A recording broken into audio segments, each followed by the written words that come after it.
Hello friends, हम लोग Khan sir के नोट से बायोलॉजी पढ़ना शुरू किए थे और उसमें हम लोग ग्लैंड्स चैप्टर का जितना भी थ्योरी था वो हम लोग कंप्लीट कर चुके थे और आज हम लोग उसका एमसीक्यू सॉल्व करेंगे। तो चलिए देखते हैं पहला क्वेश्चन।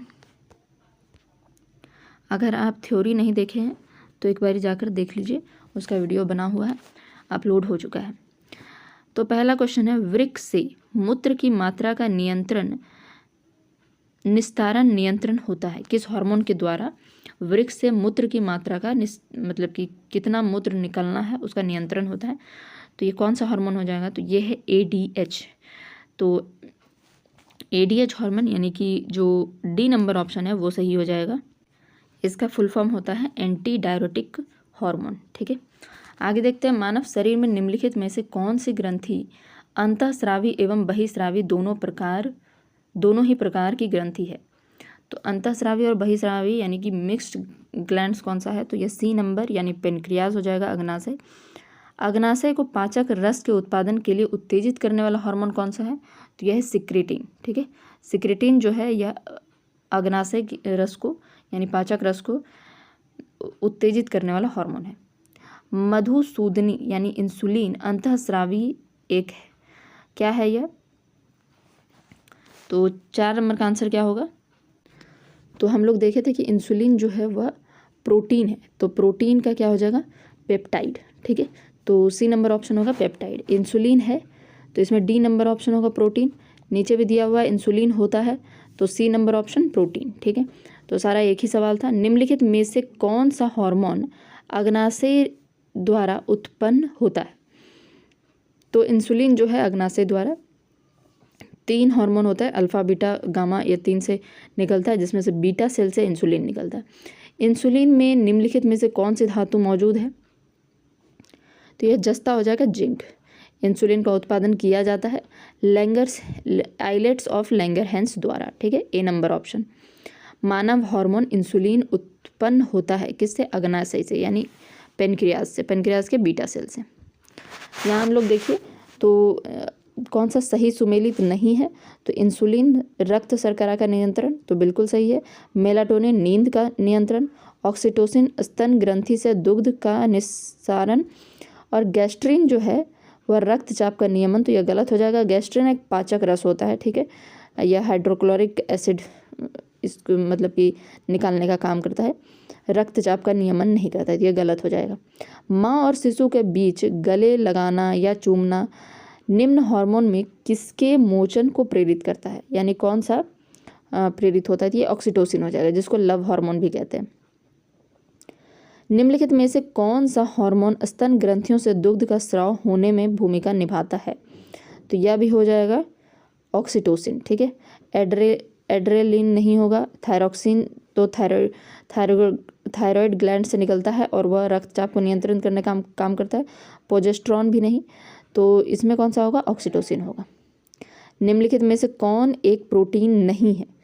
तो ऑक्सीटोसिन जो प्रोटीन नहीं है वो हार्मोन है। ठीक है, बाकी कैराटीन, फाइब्रिन और कोलेजन ये सब प्रोटीन है। कौन सी ग्रंथि दुग्ध निष्कासन हार्मोन ऑक्सीटोसिन का स्रावन करती है?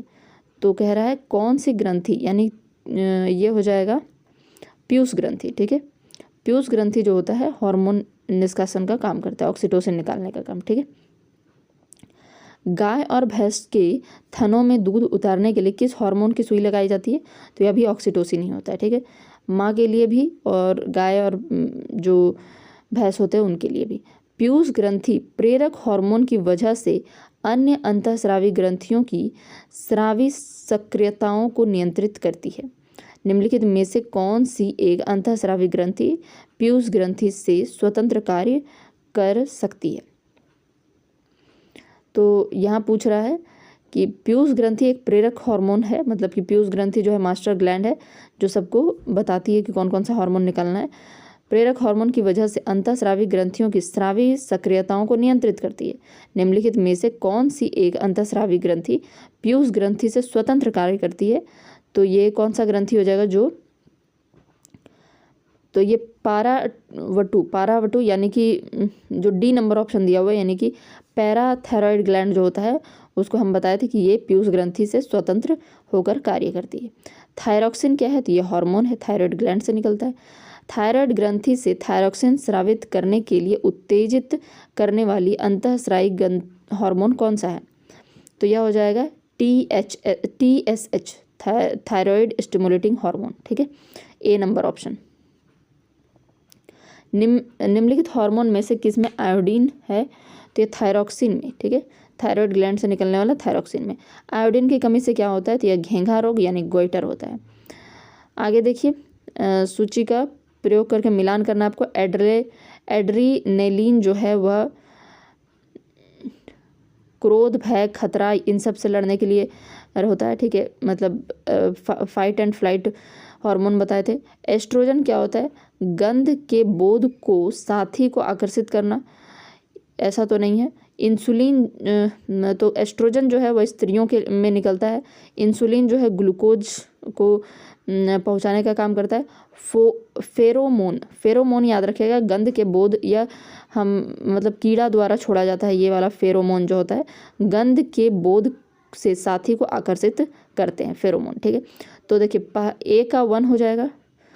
ठीक है, बी का 3 हो जाएगा, सॉरी बी का 3 हो जाएगा। उसके बाद इंसुलिन सी का 4 होगा। तो देखिए सी का 4 कहाँ पर है, तो यह जो है सी नंबर ऑप्शन में आप देख सकते हैं। और फोरेमोन जो है 4 नंबर में वह 2 हो जाएगा। तो यह इसका सी नंबर ऑप्शन सही होगा। ठीक है, आप इसको सही लगा लीजिए। पहला एड्रेनलिन का यही होगा, एस्ट्रोजन का होगा स्त्री। ठीक है, इंसुलिन का ग्लूकोज और फोरेमोन का, ये फोरेमोन जरूर याद रखिएगा, इंपॉर्टेंट है, पहले भी कई बार क्वेश्चन पूछा जा चुका है। कौन सा हार्मोन लड़ो उड़ो हार्मोन कहलाता है, तो ये एड्रीनेलिन कहलाता है। किस हार्मोन के स्रावित होने से हृदय गति बढ़ जाती है तथा उत्तेजना का अनुभव होता है, तो ये हो जाएगा उत्तेजना का अनुभव होता है एड्रीनेलिन।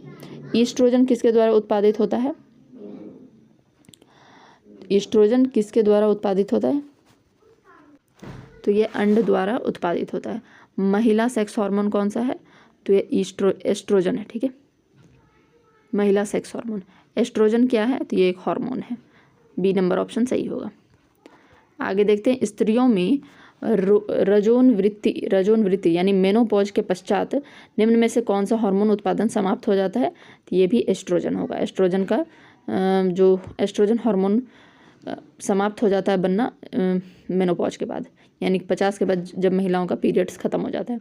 मानव शरीर में सबसे छोटी अंतःस्रावी ग्रंथि कौन सी है, तो वैसे सबसे छोटी यह हो जाएगा पिट्यूटरी जो है सबसे छोटी हो जाएगी। ठीक है, ऐसे यहाँ जो दिया हुआ उसमें से पिट्यूटरी जो है सबसे छोटी है, और ऐसे तो सबसे छोटी तो हम लोग हाइपोथैलेमस को मानते हैं, लेकिन यहाँ पर जो पिट्यूटरी ग्लैंड दिया हुआ है ये दूसरी सबसे छोटी ग्रंथि है। कोई कोशिका या उत्तक जो कुछ रसायनों का स्राव करता है डैश कहलाता है, वह ग्रंथि कहलाता है। ठीक है, कुछ रसायनों का स्राव कहलाता है तो वह ग्रंथि कहलाता है। निम्नलिखित में से कौन बहिस्रावी ग्रंथि है, तो यकृत, लार ग्रंथि, ये देखिए सारे के सारे जो हैं बहिस्रावी ग्रंथि, यकृत भी, श्वेत ग्रंथि और लार ग्रंथि, तो तीनों हो जाएगा, यानी डी नंबर ऑप्शन। डैश को 32 नंबर क्वेश्चन देखिए, डैश को नलिका युक्त ग्रंथि भी कहते हैं। तो जो बहिस्रावी ग्रंथि होती है उसको नलिका युक्त ग्रंथि भी कहते हैं। निम्नलिखित में से कौन एक नलिका युक्त ग्रंथि नहीं है, यानी कि हम लोगों को क्या ढूंढना है, एक अंतःस्रावी ग्रंथि को ढूंढना है, जो कि हो जाएगा पीनियल ग्लैंड। ठीक है, जो कि मेलाटोनिन हार्मोन को स्रावित करती है। डैश ग्रंथियों में नलिका नहीं होती, तो अंतःस्रावी ग्रंथि में नलिका नहीं होती। नलिका विहीन ग्रंथि का उदाहरण क्या है, नलिका विहीन मतलब हम लोगों को बहिस्रावी ग्रंथि को ढूंढना है, तो बहिस्रावी ग्रंथि कौन सा हो जाएगा, अंतःस्रावी ग्रंथि को ढूंढना है, तो पीयूष ग्रंथि, पीनियल और थायराइड सभी जो है वह नलिका विहीन है। ठीक है, उनमें नलिका नहीं है, वो ब्लड के थ्रू मूव करती है। अंतःस्रावी ग्रंथि है, कौन सा है अंतःस्रावी ग्रंथि, तो ये सारे जो है अधिवृक्क ग्रंथि यानी एड्रेनलिन ग्रंथि और पैराथायराइड, थाइमस, सारे जो हैं वह अंतःस्रावी ग्रंथि है। निम्नलिखित में से कौन पुरुषों में एक जनन अंतःस्रावी ग्रंथि है? तो वृषण हो जाएगा, ठीक है, ये पुरुषों में होता है। निम्नलिखित में से कौन महिलाओं में एक जनन अंतःस्रावी ग्रंथि है? तो यह हो जाएगा अंडाशय। पुरुषों में वृषण यानी टेस्टिस और अंडाशय महिलाओं में ओवरीज, ठीक है। निम्नलिखित में से कौन एक मिश्रित ग्रंथि है? तो अग्नाशय हो जाएगा यानी पेनक्रियाज। अंतःस्रावी ग्रंथि का स्राव को डैश कहते हैं। अंतःस्रावी ग्रंथि के स्राव को क्या कहते हैं? इसको कहते हैं हार्मोन, ठीक है। बहिस्रावी को एंजाइम कहते हैं। बहिस्रावी ग्रंथि का स्राव होता है तो यह है, इनमें से सभी हो जाएगा, एंजाइम के रूप में, पसीना और सीबम के रूप में, ठीक है, इनमें से सभी। चलिए अगला क्वेश्चन देखते हैं। निम्न में से कौन रासायनिक संदेशवाहक के रूप में कार्य करता है? तो रासायनिक संदेशवाहक के रूप में कार्य करता है हार्मोन, ठीक है। हार्मोन जो है रासायनिक संदेशवाहक के रूप में कार्य करता है। अंतःस्रावी ग्रंथि के संबंध में कौन गलत है? यह नलिका विहीन ग्रंथि है, बिल्कुल। यह नलिका युक्त ग्रंथि है, नहीं, नलिका युक्त नहीं है। नलिका युक्त जो होता है बहिस्रावी होता है। तो कौन गलत है यही पूछा है, बी नंबर ऑप्शन हो जाएगा। बाकी देखिए इसके स्राव हार्मोन कहलाते हैं। यह अपना स्राव सीधे रक्त में मुक्त करती है, तो बिल्कुल सही, ए सी डी सही है, बी गलत है, ठीक है। हार्मोन की खोज किसने की थी? तो यह हो जाएगा बेलिस और स्टारलिंक ने की थी, ठीक है। बेलिस और स्टारलिंक ने सबसे पहले खोजा गया हार्मोन कौन सा है? तो यह बी नंबर ऑप्शन होगा, सिक्रेटिन, ठीक है। यह सिक्रेटिन जो कि पाचक एंजाइम को बढ़ाने का काम करता है। निम्नलिखित में से कौन सी अंतःस्रावी ग्रंथि हमारे तंत्रिका का भी भाग है? तंत्रिका का भी भाग है तो हाइपोथैलेमस जो है अंतःस्रावी ग्रंथि हमारे तंत्रिका का विभाग है, हाइपोथैलेमस, ठीक है। यह तंत्रिका तंत्र के अंतर्गत भी आता है। निम्नलिखित में से कौन सा एक तंत्रिका अंतःस्रावी ग्रंथि है? तो तीनों ही है, ठीक है। पीयूष ग्रंथि भी, हाइपोथैलेमस, पीनियल सभी है। लेकिन अगर आपको एक ही ऑप्शन चुनने के लिए कहेगा तो हाइपोथैलेमस चुनेंगे, ठीक है। अगर इसमें तीनों दे दिया है, इनमें से सभी भी ऑप्शन है, इसलिए हम लोग इनमें से सभी ऑप्शन को लगाएंगे। डैश द्वारा स्रावित हार्मोन को न्यूरो हार्मोन कहते हैं। तो हाइपोथैलेमस द्वारा जो हार्मोन छोड़ा जाता है उसको न्यूरो हार्मोन कहते हैं। पीयूष ग्रंथि से स्रावित होने वाले हार्मोन के संश्लेषण और स्राव को कौन नियंत्रित करता है? पीयूष ग्रंथि से जो चीज़ें स्रावित होती है, जो हार्मोन, उसको कौन रेगुलेट करता है? तो हाइपोथैलेमस करता है। सबसे छोटा ग्रंथि है हाइपोथैलेमस, सेकंड में है पिट्यूटरी ग्लैंड। निम्न में से कौन हाइपोथैलेमस में बनने वाले हार्मोन हैं जिसे पीयूष ग्रंथि स्रावित करती है? तो निम्न में से पूछ रहा कौन से हैं? तो सोमैटोस्टेटिन तो पेनक्रियास से होता है, ठीक है। गोनाडोट्रोपिन गोनाड इससे होता होगा। ऑक्सीटोसिन जो है ये सबसे सही होगा। ऑक्सीटोसिन जो है हाइपोथैलेमस से निकलता है और उसको पीयूष ग्रंथि स्रावित करती है, ठीक है। हाइपोथैलेमस में बनता है ये हार्मोन और उसे पीयूष ग्रंथि स्रावित करती है। निम्नलिखित में से कौन अंतःस्रावी ग्रंथि हमारे मस्तिष्क में उपस्थित है?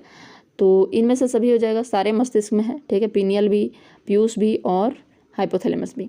मास्टर ग्रंथि किसे कहा जाता है? तो यह पिट्यूटरी को बोला जाता है। और सुपर मास्टर किसको बोलते हैं? हाइपोथैलेमस को। चलिए, पीयूष ग्रंथि का हार्मोन है तो सोमैटोट्रोपिक या वृद्धि हार्मोन, थायराइड प्रेरक हार्मोन,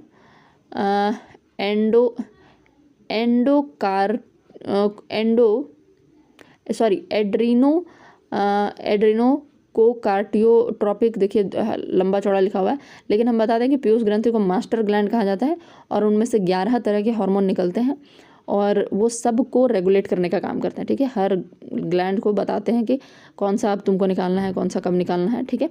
तो ये सभी हो जाएगा, सारे तरह के सोमैटोट्रोपिक, वृद्धि हार्मोन, थायराइड प्रेरक हार्मोन और ये मतलब कि एड्रेनल ग्लैंड से भी एड्रेनलिन हार्मोन जो होता है उसको भी निकालने का काम करते हैं। तो पीयूष ग्रंथि हो जाएगा। पीयूष ग्रंथि सबको प्रेरित करती है निकालने के लिए, ठीक है। तो 53 क्वेश्चन तक हम लोग कंप्लीट कर लिए हैं। इस पार्ट में इतना ही रहने देते हैं, आगे हम लोग नेक्स्ट पार्ट में देखेंगे। Thank you.